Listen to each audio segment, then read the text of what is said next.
Ni contigo ni sin ti. Ni contigo ni sin ti. Las personas somos unos seres curiosos. Somos un poco raros a veces. Leía en Proverbios, voy a predicar de Proverbios. Leía en Proverbios un proverbio que hablaba, que no lo tengo puesto en las diapositivas, solamente lo voy a nombrar ahora, que decía: cuando vayas a casa de tu vecino, vamos, lo digo con mis palabras, no literalmente, cuando vayas a casa de tu vecino, no seas demasiado pesado, porque es posible que te aborrezca. Es decir, no estés todo el día en casa de tu vecino. Y leía otro que decía: las personas que viven en aislamiento, pues se encolerizan rápidamente. Es decir, que si vives solo siempre, a nada que alguien te dé un consejo, pues te sienta mal. No lo aguantas, ¿no? Es interesante, ¿no? Es interesante porque a veces, como personas, necesitamos estar con otras personas. Nos gusta estar acompañados. Sin embargo, en otras ocasiones, nos gusta estar solos. ¿Y cuándo queremos estar solos y cuándo queremos estar acompañados? ¿Qué reglas seguimos? Pues yo estaba pensando, y yo no he encontrado una regla. Hombre, hay veces que en momentos de dificultad te gusta estar solo, pero a lo mejor también quieres estar acompañado. Hay veces que no queremos estar con nadie y hay otras veces que queremos estar con otras personas. Pero lo interesante es que muchas veces cuando estamos con otras personas se producen roces. ¿Quién no ha tenido conflictos en nuestra vida? ¿Quién no ha tenido una discusión? Algunos tienen todos los días y algunos tienen todos los días en muchos momentos. Por no decir, en vez de algunos, muchos. Hoy vamos a hablar de conflictos. Proverbios habla mucho de conflictos.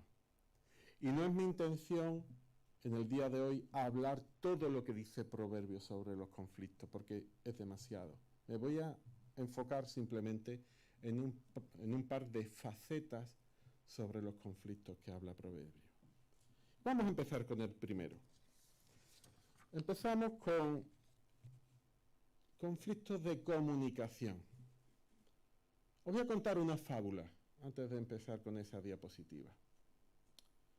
En el siglo V antes de Cristo, pues había un esclavo que se llamaba Ésopo, y este hombre pues tenía un dueño, se llamaba Santus, el dueño. Muy bien. Pues este Santus era una persona pues de renombre, tenía esclavos, ¿no? Y ciertos días pues fueron a venir a su casa pues una persona pues que para él era muy importante, entonces quería hacer una comida importante, ¿no? Para agasajarle, para que estuvieran contentos. Entonces, Ésopo era el cocinero. Y le dice: mira, Ésopo, vamos a hacer una cosa. Te vas a ir al mercado y vas a comprar lo que tú veas, pero quiero que la comida que tú hagas, porque él era cocinero, esté deliciosa. Porque estos invitados son muy importantes para mí, quiero que estén contentos con la comida que yo les voy a ofrecer. Entonces, Ésopo fue, no le dijo nada de lo que iba a comprar. Llegó a casa, hizo la comida y se la puso allí a los invitados. Los invitados empezaron a comer: esto está buenísimo, esto está extraordinario, qué cosa más rica, me encanta, ¿no? Entonces, bueno, cuando ya terminaron de comer, viene el Santus, el dueño del esclavo, y le dice al esclavo: ¿qué es lo que nos has puesto? Que yo no sé lo que nos has puesto.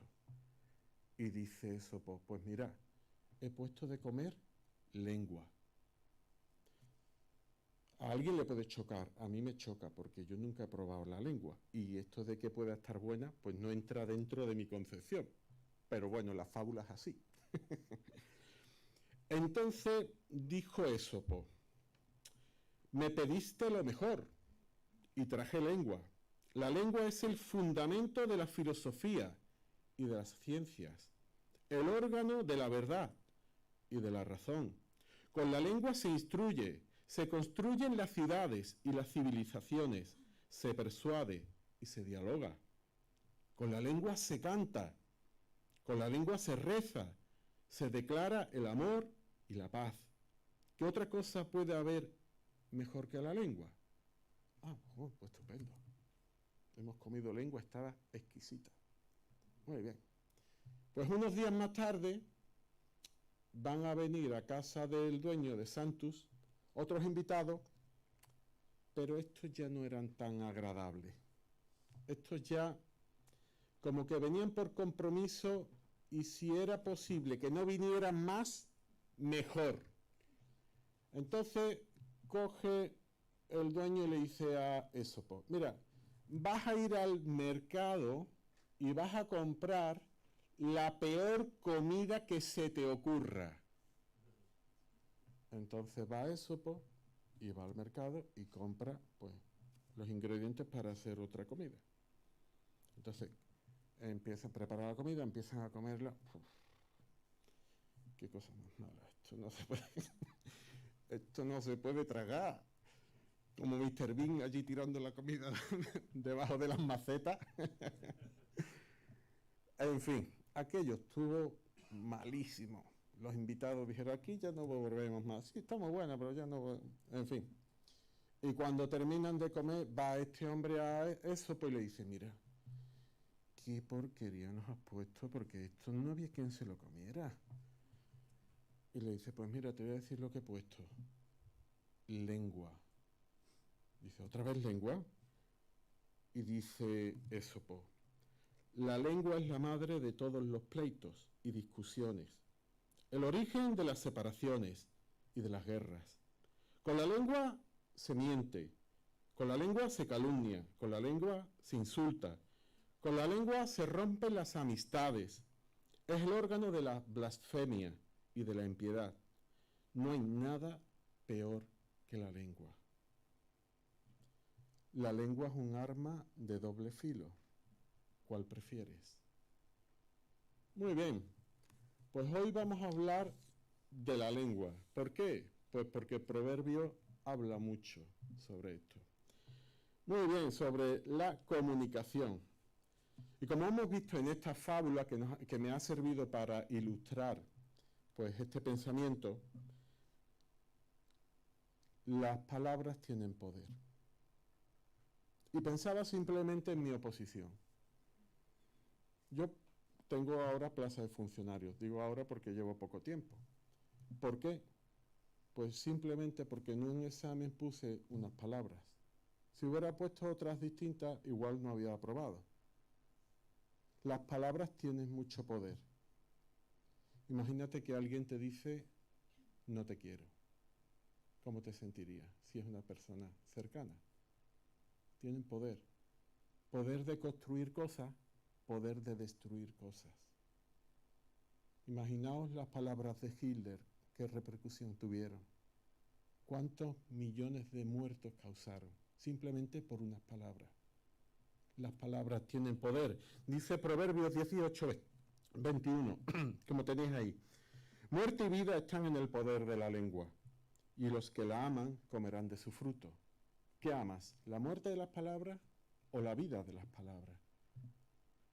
Porque al final comemos del fruto de nuestras propias palabras. El hombre perverso provoca contiendas y el chismoso separa a los mejores amigos. El chismoso, el que habla demasiado, el que no sabe guardar nada, al final lo que provoca es ruptura en relaciones entre sus mejores amigos. Hay mucho peligro con las palabras. Tenemos el peligro, dice Proverbios 29, 20. ¿Has visto un hombre ligero en sus palabras? Más esperanzas hay en el necio que él, que de él. Es decir, es posible que seamos muy listos, que no seamos ningún necio. Pero es posible que si somos demasiado ligeros en nuestras palabras, pues los necios hablen mejor que nosotros. Y a mí me llama la atención nuestra sociedad. Cuando estamos en una reunión es interesante que casi tenemos que pedir turnos muchas veces para hablar, porque uno habla, el otro interrumpe, no sé qué. Muchas veces no pensamos lo que vamos a decir, simplemente dejamos que surjan nuestras palabras de nuestro interior. Dice el siguiente versículo, el que mucho habla, mucho hierra, El que es sabio refrena su lengua. Claro, es una cuestión de probabilidad. Si hablas demasiado, pues tienes mayor probabilidad de cometer errores. ¿Por qué? Porque es que muchas veces ni siquiera decimos cosas que pensamos.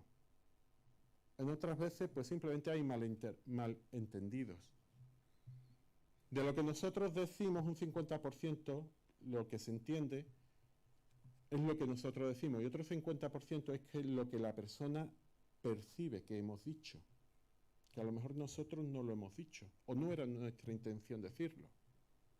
Me acuerdo en un retiro de matrimonios en el que estaba Juan Valera y su mujer, son unos predicadores que están allí en Sevilla. Y me acuerdo que ella ponía un ejemplo, ¿no? A mí aquello se me quedó grabado. Y es que cuando venía el marido, y a lo mejor le ponía una comida, la mujer, y él le decía, ¿esto dónde lo has comprado? Ella decía, ¿por qué? ¿Por qué? ¿Qué pasa? ¿Que no te gusta? ¿Qué pasa? ¿Que está malo? ¿Qué pasa? ¿Que no sé qué, no sé cuánto?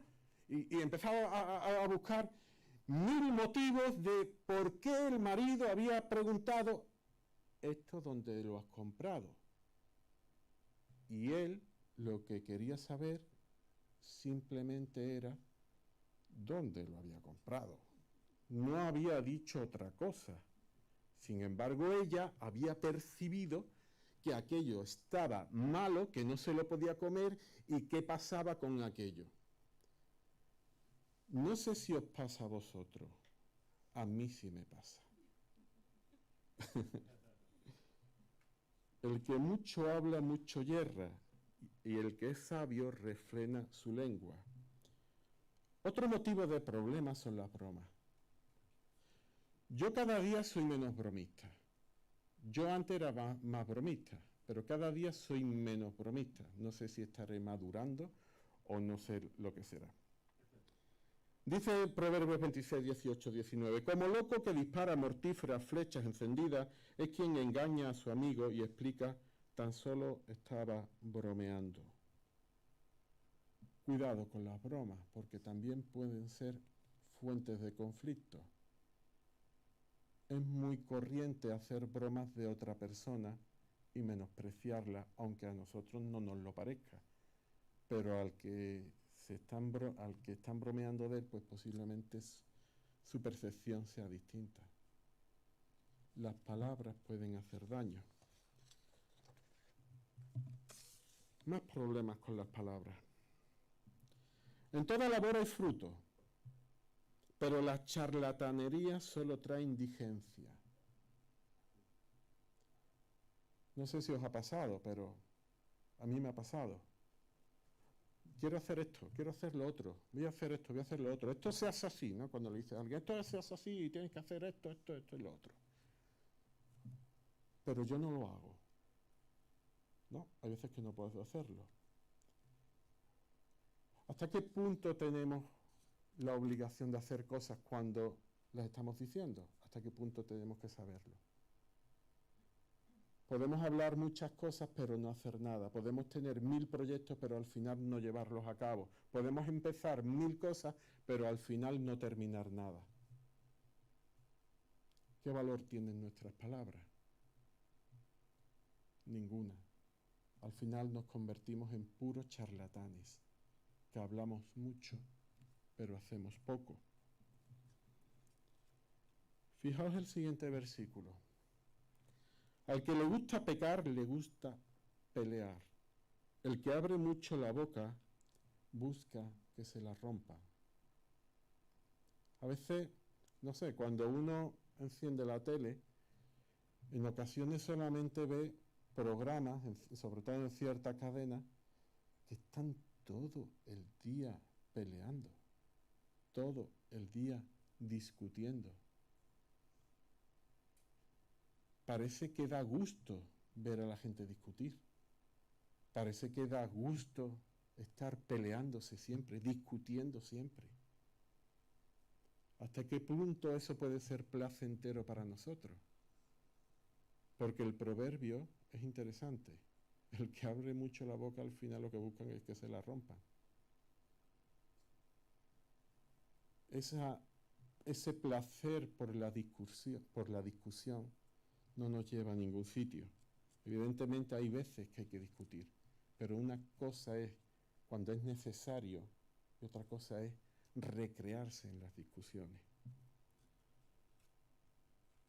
Y poco a poco nos vamos acercando a la raíz del problema.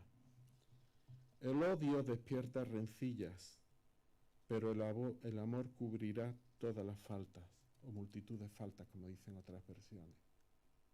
Muchas veces el problema no es que hablemos a la ligera, tampoco que hablemos demasiado, tampoco ni siquiera que estemos discutiendo, simplemente al final nuestras palabras lo que muestran es una falta de amor por la persona con la que estamos hablando. ¿Y sabéis una cosa? Que eso se nota. ¿Y sabéis otra cosa? Que duele. Las palabras pueden doler. ¿Cuál es la raíz del problema? Porque podríamos decir, bueno, pues no hablo. ¿Y habríamos solucionado el problema? El problema es que las palabras lo que hacen es mostrar nuestro interior, lo que llevamos dentro. Es verdad que a veces decimos cosas que no sentimos, principalmente, por ejemplo, cuando estamos irritados, enfadados, podemos llegar a decir cosas que no sentimos. Pero en ocasiones sí decimos lo que sentimos. El problema está en el corazón. El problema es un problema interior. El problema lo tenemos dentro de nosotros mismos, porque las palabras al final solamente es una herramienta que pone de manifiesto lo que nosotros tenemos dentro. Dice Proverbios 4:23, sobre todas las cosas, cuida tu corazón, porque de él mana la vida.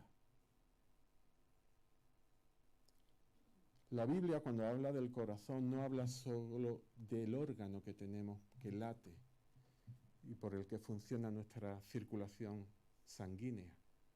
La Biblia, cuando habla del corazón, habla de la esencia de nuestro ser, de quiénes somos realmente, de lo que pensamos realmente, de algo que tenemos ahí dentro que es lo que somos nosotros. Lo que viene a decir este versículo es que si hay algo que tenemos que guardar, no es el dinero, no son nuestros ahorros, no son nuestras propiedades, sino lo más valioso que nosotros tenemos que guardar es nuestro corazón. Porque de él mana la vida. Porque de él manan nuestras palabras. Porque de la abundancia del corazón habla la boca, dijo Jesús. Porque lo que tenemos dentro, eso es lo que vamos a expresar. Por tanto, lo primero que deberíamos de tener presente es la necesidad de cuidar nuestro corazón. Que no debemos de hablar demasiado, seguro, pero que el problema está dentro. No solo en las palabras, porque es posible que hables poco, pero que lo que digas sea igual de ofensivo que si hablas mucho. Cuida tu corazón. Cuida lo que tienes dentro de ti, porque de él mana la vida.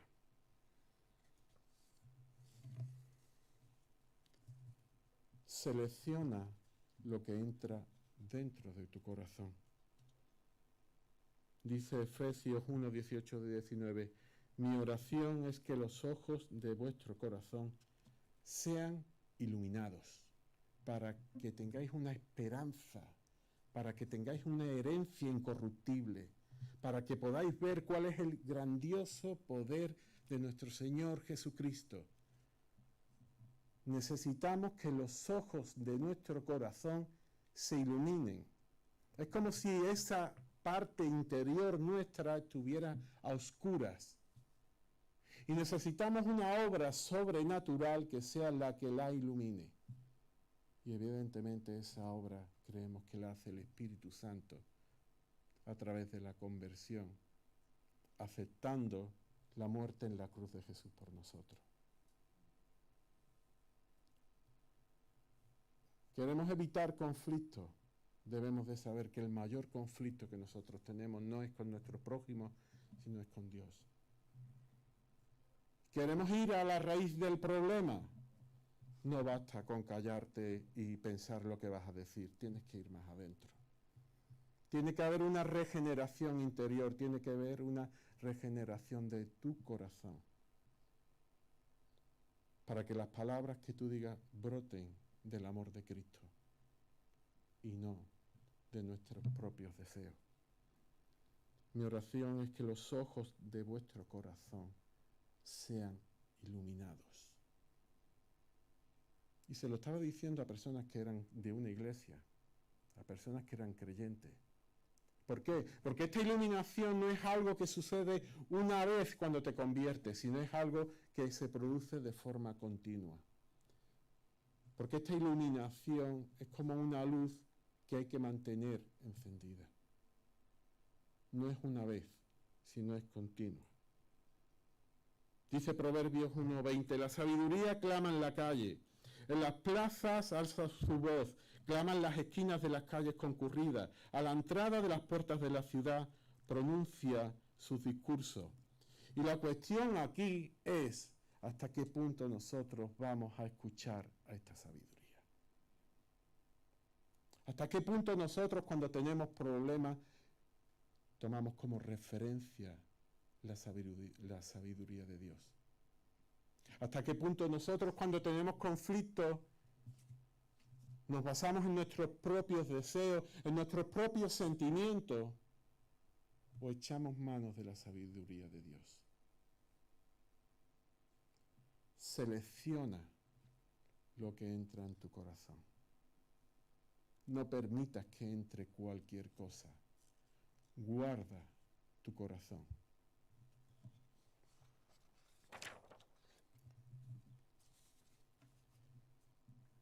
Antes de hablar, consulta el procedimiento. La Biblia no habla de procedimiento. Os explico a qué me refiero con el procedimiento. Hace 6 meses yo entré en la Junta de Andalucía como enfermero, pero hace 6 meses tuve la oportunidad de coger un puesto de técnico de prevención, que también tengo esa titulación. Bien, yo tengo la titulación de técnico, pero entre nosotros, vamos a ser sinceros, no tengo experiencia ninguna, o no tenía en aquella época. Con lo cual quiere decir que no tenía mucha idea, sinceramente.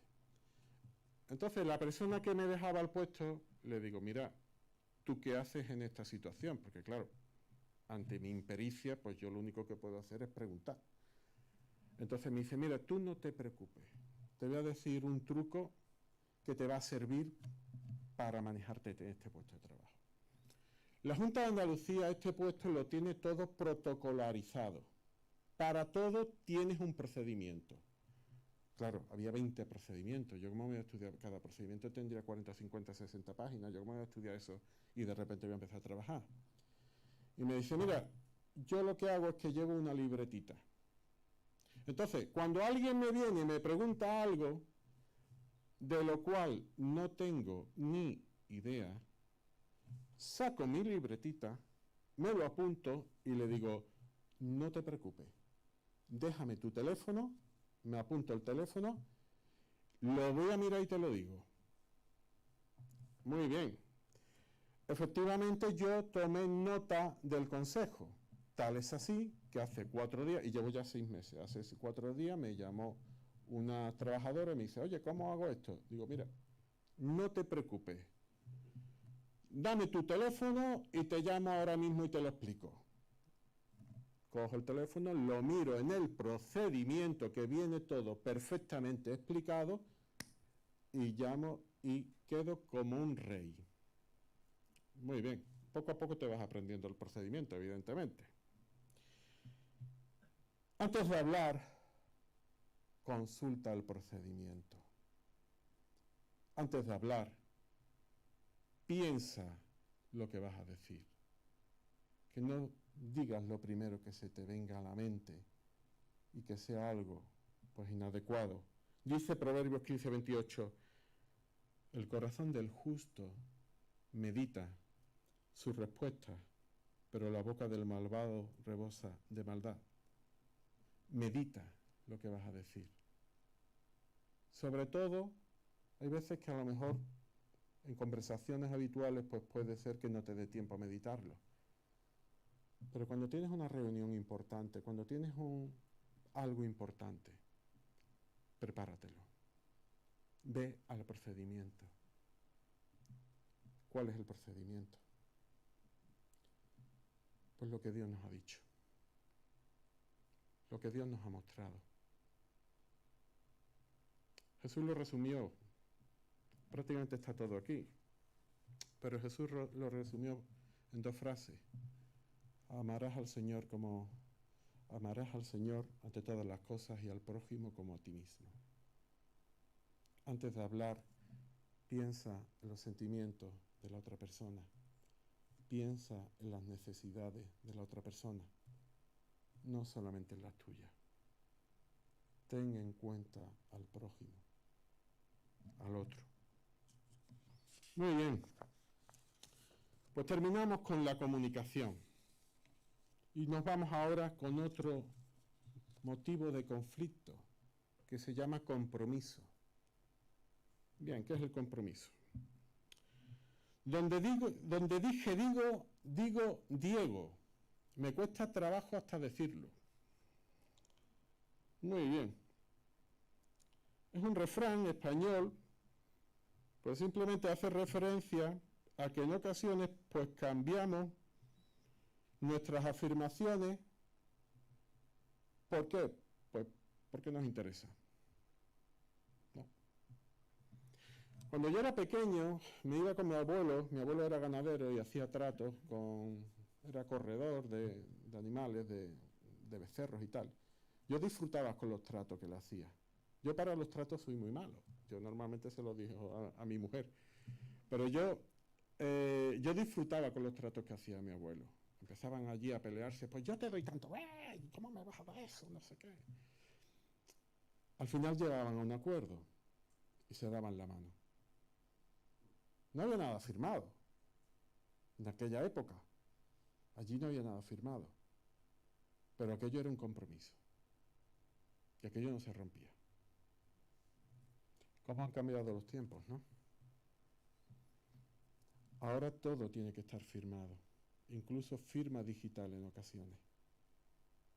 Todo tiene que estar firmado. Si no, hay riesgo de que no cumplamos nuestros compromisos. ¿Y qué dice la palabra de Dios sobre este tema?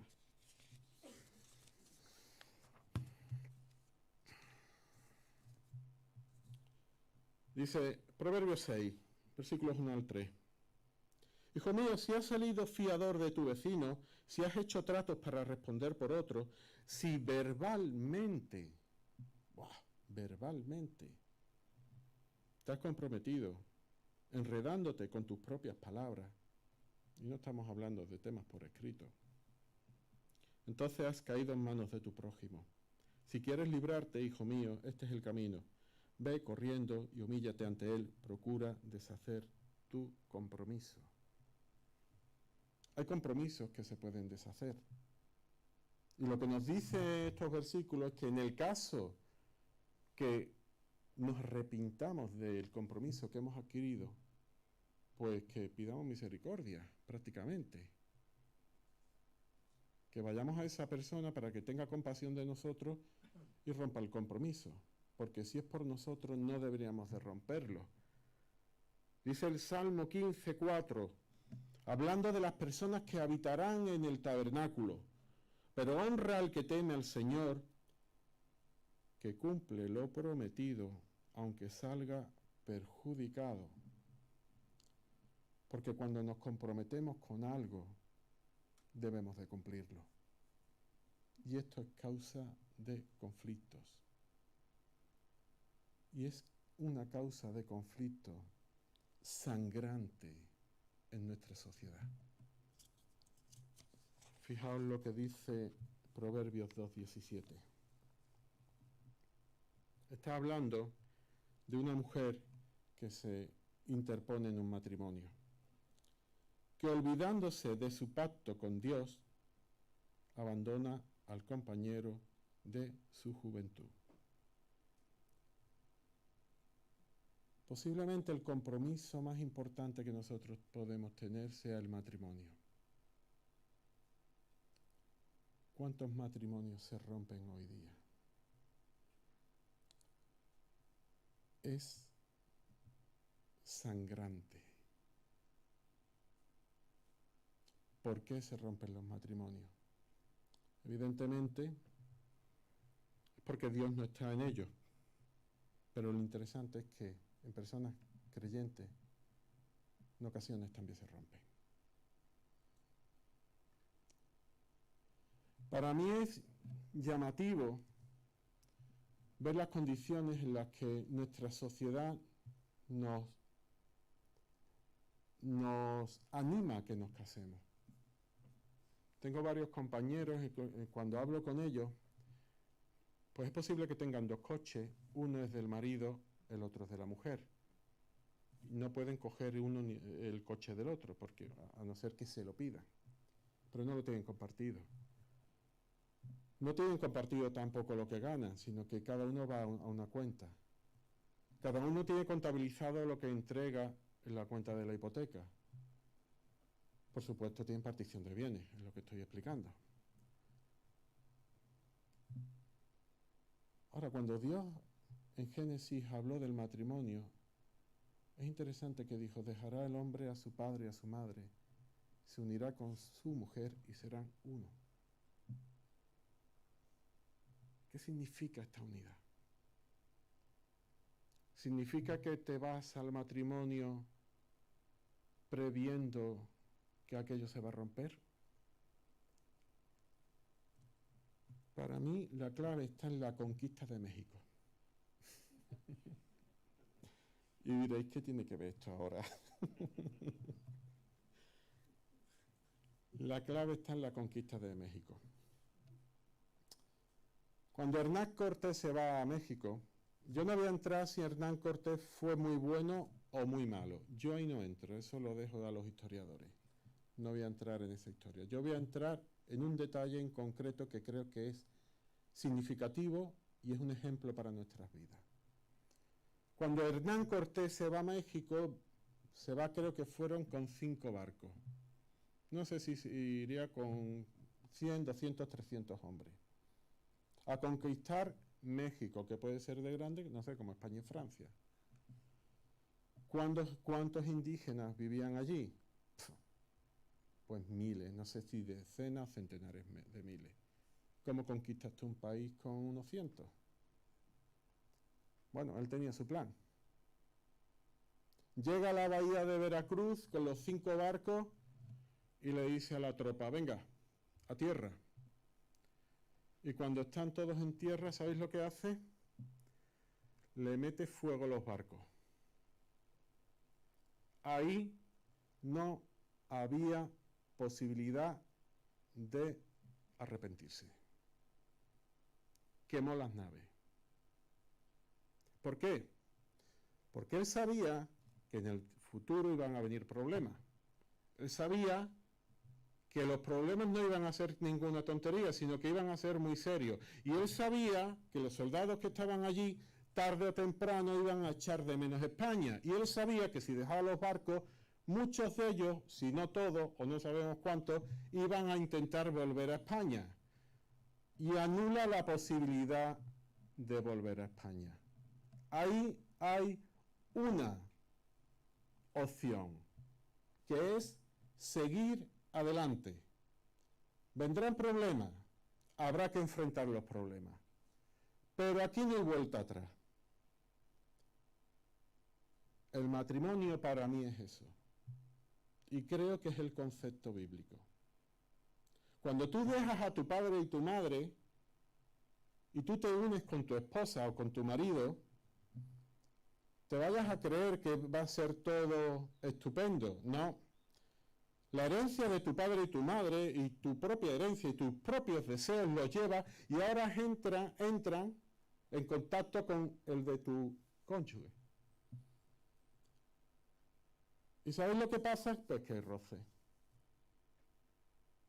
¿Y cuándo se terminan los roces? Pues yo no lo sé.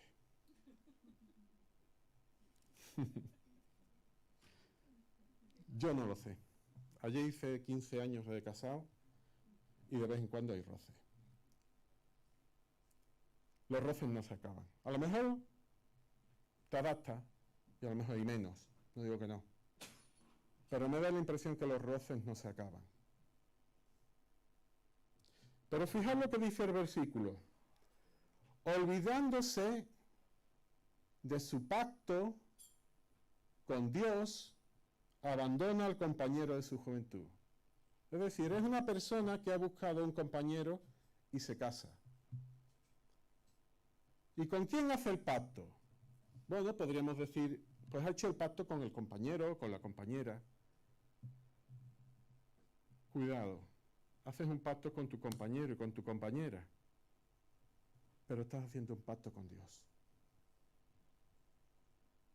Para mí es interesante, y conozco algunas personas que han dicho, bueno, nosotros no necesitamos rellenar unos papeles para casarnos, ni tampoco necesitamos que el Estado nos dé el visto bueno y tal para casarnos, sino que en un momento dado, él y ella, pues deciden, ya estamos casados. Y la pregunta es, ¿has hecho el pacto con Dios? ¿Por qué? Porque no es lo mismo lo que tú le digas a una mujer en el asiento de atrás de un coche que cuando tú lo dices delante de la iglesia y delante de un número de personas. Y eso lo sabemos mucho. No es lo mismo. El compromiso no es igual. Porque el matrimonio no es un compromiso ligero. El matrimonio es un compromiso profundo. No hay posibilidad de retirada. No la hay. Solamente queda seguir adelante y buscar soluciones. Y hay un versículo clave, según mi opinión, para el matrimonio, que a mí es el que más me ayuda. Ahora bien, sabemos que Dios dispone todas las cosas para el bien de quienes lo aman, los que han sido llamados de acuerdo con su propósito. Mira, yo no sé cómo es tu mujer, yo no sé cómo es tu marido. Seguro que tiene cosas difíciles de aguantar, seguro. Pero Dios lo ha puesto ahí para ayudarte. De la misma forma que nos pone dificultades, o yo no sé si nos las pone o nos vienen, o permite que vengan dificultades en nuestra vida. Yo no sé por qué mi esposa ha tenido el problema que ha tenido con la operación. No lo entiendo. Tampoco sé por qué a mí me han mandado a vuelva a trabajar. Tampoco lo entiendo. Tampoco sé por qué muchas personas que están aquí pues tienen enfermedades importantes. Tampoco lo entiendo. Y hay muchísimas cosas que es que yo no comprendo y por mucho que las pienso, no tengo explicación. Y algunas de ellas están dentro de mi matrimonio y no tengo explicación. Pero ¿sabéis una cosa? Que Dios dice que lo ha puesto para mi bien. ¿Y sabéis una cosa? Que Job dijo, aunque me mate, en él confiaré.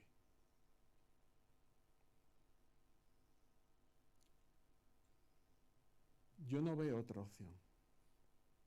Aunque me mate, en él confiaré. Todas las cosas nos ayudan a bien, incluso aquellas que nos parecen insuperables. Todo nos ayuda a bien.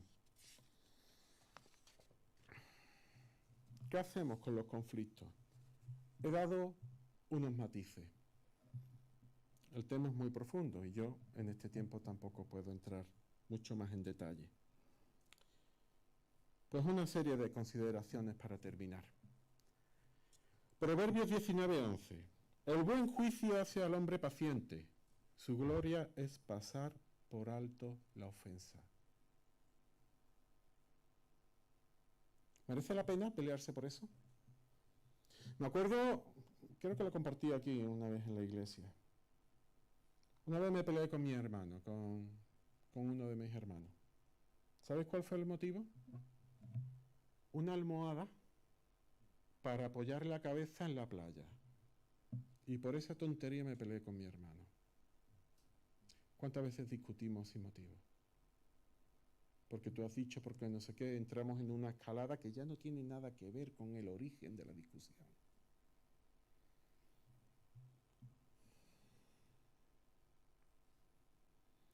El buen juicio hacia al hombre paciente.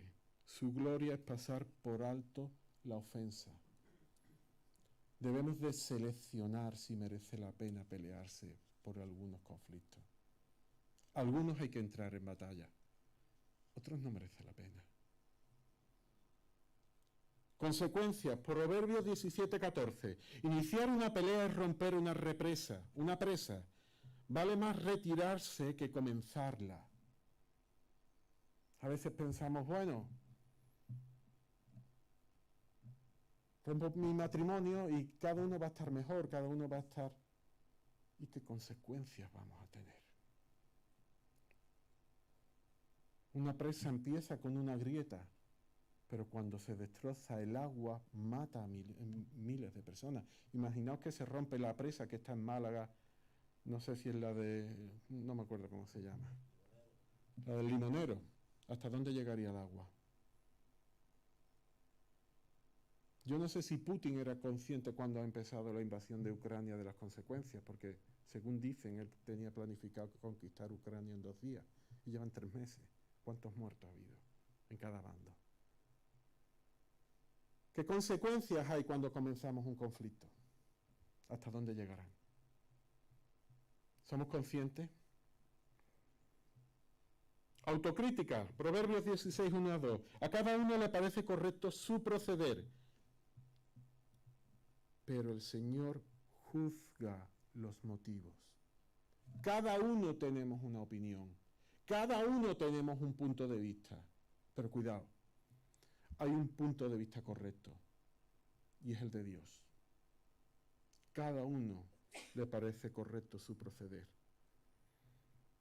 ¿Hasta qué punto vamos a buscar el punto de vista de Dios en vez del nuestro?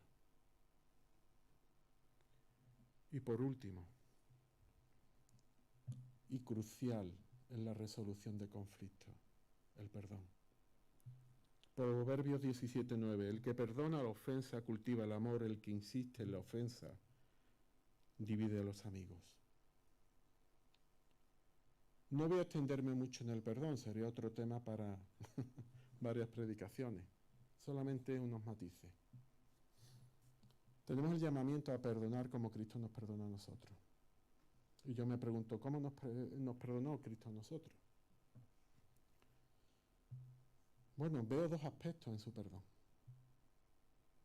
Veo 2 aspectos. Cuando estaba en la cruz, clavado, dijo, Padre, perdónalos porque no saben lo que hacen. Que fue prácticamente lo mismo que dijo Esteban cuando estaba siendo apedreado. Padre, perdónalos porque no saben lo que hacen. ¿Fueron perdonados en ese momento? No fueron perdonados por Dios. Pero su actitud sí era de perdón. El resentimiento se quitó. Su actitud era de perdón, de estar abierta a esa persona para acogerla, para que venga. Y creo que ese aspecto es fundamental en el perdón. Significa que no vamos a hablar más de lo que nos han hecho. Significa que lo que yo pienso es que tengo que aceptar a esa persona en el justo momento que se arrepienta. Porque así es como nos acepta Cristo. Porque cuando nos arrepentimos, Cristo nos acepta con los brazos abiertos, borrando nuestros pecados. Y dice que ya no se acordará más. Y dice que de la misma forma debemos de perdonar nosotros. Y uno de sus discípulos le dijo, ¿y hasta cuántas veces tenemos que perdonar? Le dijo, hasta 70 veces 7, que prácticamente le vino a decir, hasta el infinito. ¿Y qué significa eso?